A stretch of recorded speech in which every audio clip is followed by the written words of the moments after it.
Unfortunately, a cancer diagnosis affects nearly everyone at some point in their life, whether a loved one, a friend, a coworker, or even themselves gets the dreaded news. There is a group of patients that found themselves being overlooked and underserved, but that is all changing. News 19's Peyton Newman survived a cancer as a young adult and has seen firsthand the growth of organizations trying to support young adults with cancer. Peyton.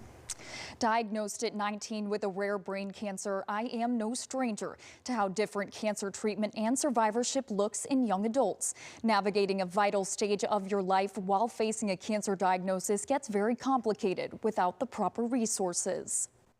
3 words no one ever wants to hear. You have cancer. It's like an overwhelming feeling of like my entire life is about to change, and just so much uncertainty. Young adulthood is often coined as the time in your life to find yourself and establish who you want to be. And it all comes to a screeching halt when you're told those 3 words. Just really in life, there's a lot of transition at that time.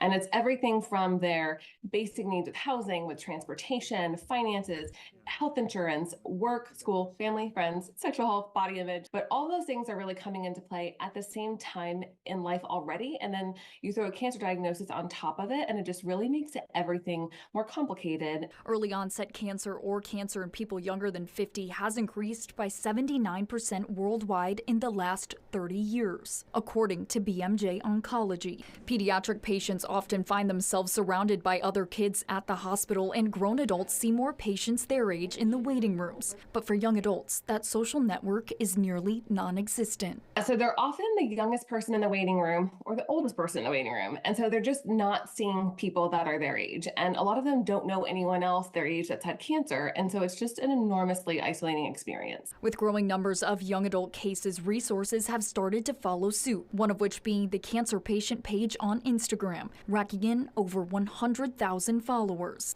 Self-proclaimed as a satirical look at life as a cancer patient, the creator tells me that it works to combat the isolation many young adults feel and give them a community full of support that they may not have otherwise, emphasizing finding comfort in community, conversation, and humor with those that they can relate to. What the Cancer Patient brings out is the raw conversations, the brutal honesty, and you'll be able to joke about your own experiences. I would like to think that heals your soul a little bit. Cancer institutes have continued to step up, especially in our own backyard. The Clearview Cancer Institute offers the Kayak program for any young adult survivors or current patients to lean on one another and gain peer support. Just to be an open source to talk to, glean advice, and really just build camaraderie with people who have gone through the same things you have.